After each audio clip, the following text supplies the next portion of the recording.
Assalamu alaikum खुश आमदीद छो तुम सारे करान मेनिस यथ नयस वीडियोस मज उम्मीद छस करान तुम सारी आसो ठीक।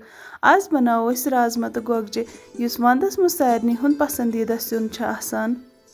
अस यम राजमा निमच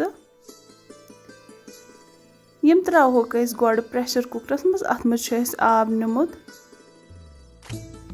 अथ मज त्रावो अस रुहन फिल 5-6 तो करहोस लिड बंद। यम राजमा करोक अस तैयार अथ मजे यपर छ अस लेदर आब निमुत अथ फकर यन पत करो अस अथ मज कतरयित गोगजे ऐड।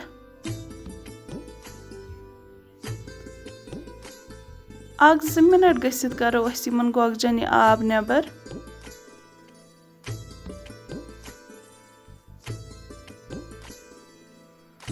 यपर छ अस अकिस कढ़ाई मज तेल निमुत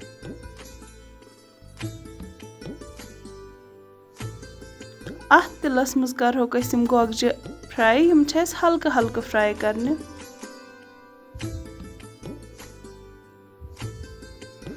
सान गोगजे गई वन फ्राई वन करहोक अस यम अमि मज नेबर।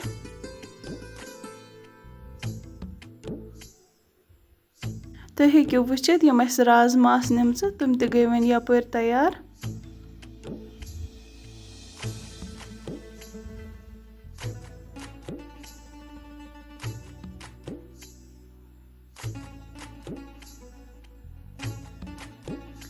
अस निमो वन बे अकिस बानस मज तेल यह सुई तेल निमुत युस अस गोगजन फ्राई करने खतर निमुत ओस। अस त्राहोक वन यम राजमा अथ मज फ्योनित।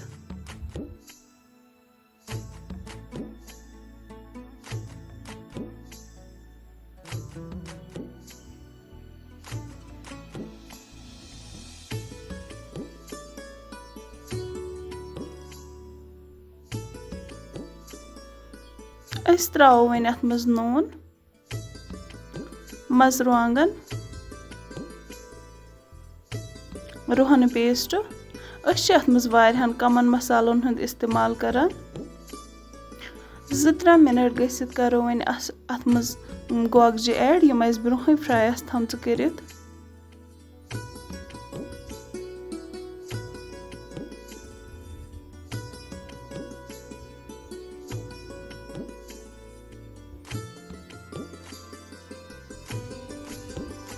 वन त्रावो अस अथ पेठ आब यह सुई आब युस अस राजमा रन्न बापत इस्तेमाल ओस कोरमुत।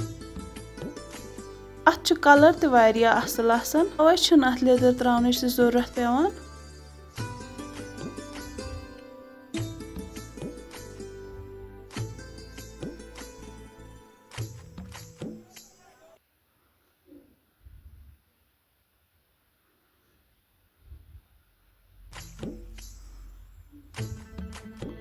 वन थो ढक्कन बंद कर 10-15 मिनट गसित आसन यम तैयार। तुम हेकियो वुचित साने राजमा बिल्कुल तैयार गमच यमन क्युथ कलर आमुत। मे उम्मीद तुम आसो मेन अजिच रेसिपी पसंद आमुत। अगर तुम मोन वीडियो पसंद आव तेल कर लाइक शेयर कमेंट तो सब्सक्राइब। शुक्रिया।